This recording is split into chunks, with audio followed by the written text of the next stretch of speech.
Hey everybody, it's Michael Waddell with another edition of Outdoor Bites. Joe Mantegna, it is a pleasure. My pleasure.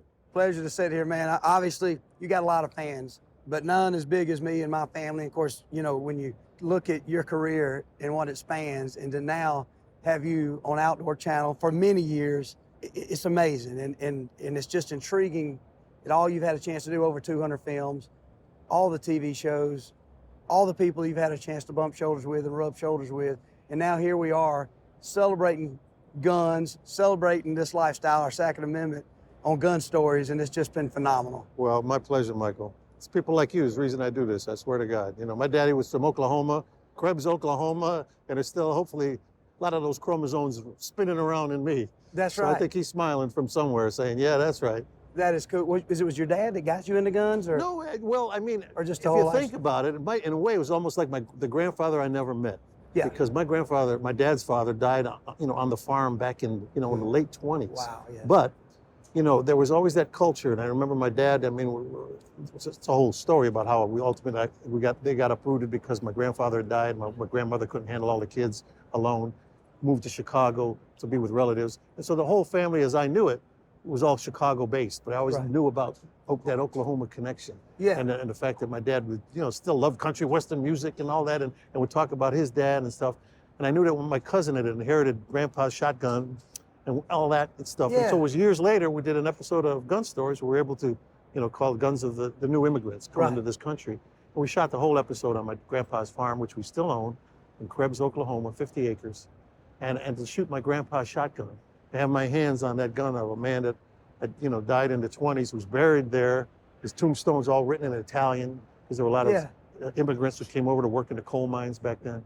So I like to think that some of that rubbed off. So to be able to just, for me, it's probably one of my greatest moments in all the years, 12 years plus on Gun Stories, of me holding a shotgun that was actually my grandpa's, that back in the Granddaddy's 20s. gun. Yeah, Granddaddy's gun with his old Winchester, and here I am. You know, one of the biggest compliments I think anybody can get is the fact that people say you're rooted and you're grounded, and you're talking about your granddaddy's gun. You can kind of see that in you. And I remember that even watching you, it's one thing to watch you when you're acting, which is brilliant, but always to me, the interviews, when the way you treat people, the way you talk, you can always see that somewhere you had never forgot your roots, because obviously you get out to a place like Hollywood, it's easy, and I'm sure it's easy to get astray and forget where you come from. Yeah, you could be tempted to kind of go all kinds of different directions. Get your foot caught in the fun wheel pretty easy. That's right. But no, I feel, you know, it's being around people like yourself, Michael, that I'm most comfortable, I swear to God. And it's, you know, look, my mother lived to be 101 years old. And to tell you the truth, I don't think she ever really understood what I did for a living. It didn't matter. You know? That's amazing. I remember when she passed away, my brother spoke at the funeral, and one of the things he said was, when Joe got on Criminal Minds, our mother called him and said, Ronnie, I'm worried about Joey. And my brother says, why? And she says, he's only working an hour a week. and that was honest to God truth. She knew I was in the business and done theater and films and all that, but she always figured, well, he must be just working all the time doing that. But here she is watching this TV show, and I'm on every Wednesday night at 9 o'clock from 9 to 10. She's thinking, I don't know, he might be hurting. Maybe I'll about send him a sawbuck or something. Oh, my goodness. But my brother had to tell him, no, he's doing okay, Mom. He's doing good. He's doing good. Holy cow, yeah. But I mean, if that doesn't ground you, nothing will. Exactly. So she's still looking at it like, Joey's still chasing his dreams. He needs to come back to reality. Maybe he'll get a 2-hour show someday. I know he's hanging with Sally Field and Burt Reynolds and those guys, but That's right. he needs to get a job. He needs to get a full 40-hour week job. 10 o'clock every Wednesday, he's done, and then, you know, what's he going to do the rest of the week? Exactly.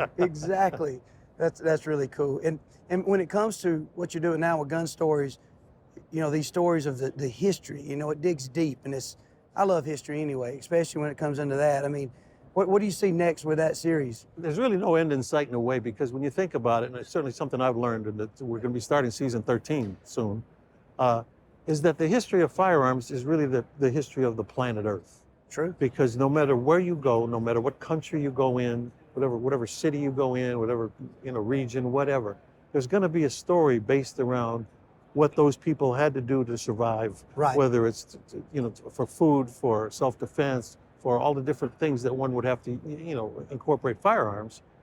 It's the history of the planet.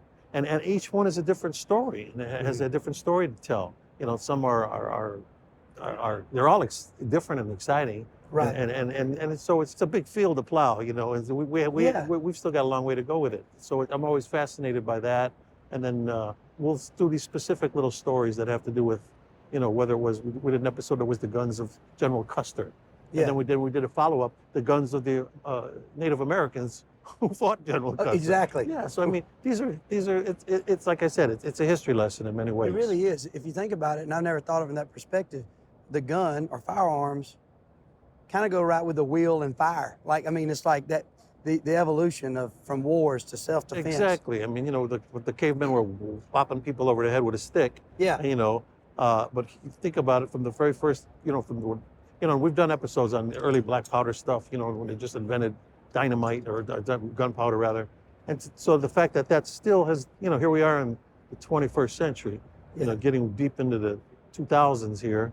And that's still, look, here's a whole show based on this industry. It's unbelievable. Yeah. It's still, you know, when it comes to speaking of gun stories, have you ever had any pushback from the standpoint of some of your friends in Hollywood who were like, what are you doing, Joe? Well, you know, I've always been very upfront about it, because my attitude is this. I mean, I'll gladly talk to anybody about it as to why this interests me and why I believe in it and why I think it's an important.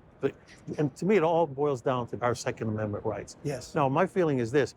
People are allowed to express themselves any way they want and feel about things any way they want. If people are you know, feel like, oh, the word gun just gets them all hopped up and nervous and like, well, no gun is the terrible thing. I mean, all I can do is say, well, give me a minute and let's talk about it. And I'm not saying I'm going to flip you around 180 degrees, but let me just give you my take on it. Right. And let's try to alleviate a little bit of that fear where you're just like afraid of the word without even understanding what's going on behind it. Yeah. And the fact that the Second Amendment right is not something just given to us who have a fondness for this world, Right. but that it's your right too.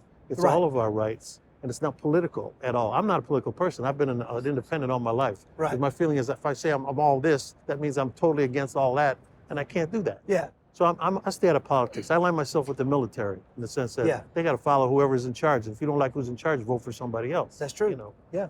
So that's my feeling is it starts with the Second Amendment. I embrace that 110% in the sense of that's what makes us different than most countries on this planet. And that's what's kept us, you know, we have our problems. Sure, we go through these terrible moments. But the fact that we have an armed populace that keeps, you know, keeps that status quo where it is, that's still the people, it's the people's, you know, country. It's our government and all that. The only way you can secure it is if you can secure your own self. That's exactly right. Yourself.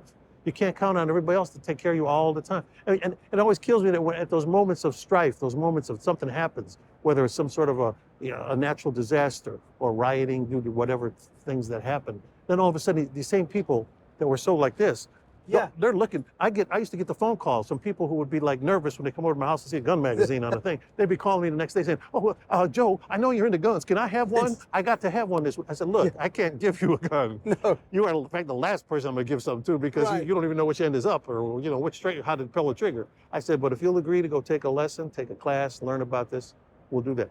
And more than a couple times I've had, especially like with women who have that kind of nervousness. Yes. They'll realize they've caught a situation where, oh my God, I wish I'm living alone. I wish I'd have had this education.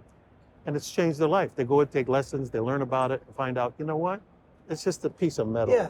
It's, you know, and that's all. But if it's something that I need, I may need it very badly. You might need and nothing else will do. Exactly. Because that cop is at the other end of a phone call that maybe you can't make and he can't get there. And if there's an earthquake or something, you're on your own.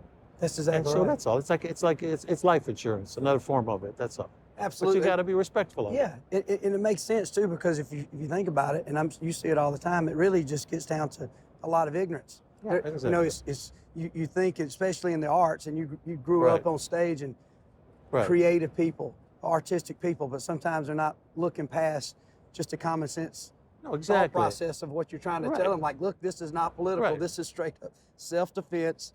And as you enlighten them, and then you start kind of getting into the possible hypocrisy of it. But well, that's it. That's the other thing. My feeling is you can't have both sides. You can't have both ways. On one hand, you can't be saying, "Oh, I hate all this, and then the other way, you're making a living like saying, "Hey, look at me." And I've done that. I mean, I've done those kinds of movies. You know, where I use firearms and stuff. How can I be then a hypocrite and say, you know, hey, don't do what Yeah. I do. You know, Exactly. I mean, this is just make believe. You know, Yeah, no, exactly. some of these people. You know, for 13 years I've been on, or no, I've been 16 years now. I've been doing Criminal Minds. Now this is a Yes. show where we represent a real organization that they're out there every day putting their life on the line, Right. as are all law enforcement people Yes. and military and whatever.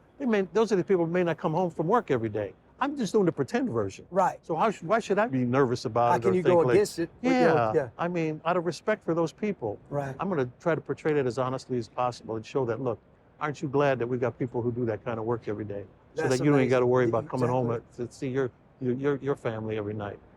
Well, Granddaddy's gun has Yeah. always been in you, baby. It's Yeah, always been in you, that's Joe. And right. it's amazing. And we're so blessed and thankful that we have a chance to just work with you and see what you do on screen, to see what you do on Outdoor Channel and Criminal Minds. And I know y'all got a lot of, I was talking with Tim Kremen and Matt and even Dan Right. Ram over here. I know you got a lot of other things y'all thinking creative on. Yeah, for we're working Outdoor on Channel. some stuff here, and I think it's great. And it's like I said, I just feel so comfortable just around people like yourself that this is like, you know, if this takes me out of that pretend world that I have to do to make that make believe of what I do for a living, which is great. I mean, Right. I'm very blessed. I've had a great career over 50 years. That's why you say, do I worry about pushback or this and that? It's too late. You know, Yeah, yeah, exactly. they can give me all the pushback they want. You know, I'm Exactly. 75 years old. I Exactly. ain't going nowhere. I ain't changing. It's too late to change careers or change my mind about most Exactly. anything either. So that's all good. But meeting you has been really a highlight of my life. Oh, Honest to God. same here, Joe. Honestly. Like I said, always been a fan, and now that I've got to know you even more and what kind of man you really are, it's just been unbelievable. Right So back thank at you you, brother. so much for everything, Joe. Right Look back forward at to you. hanging with you more soon. Thank you. Thanks for watching Outdoor Bites with Michael Waddell.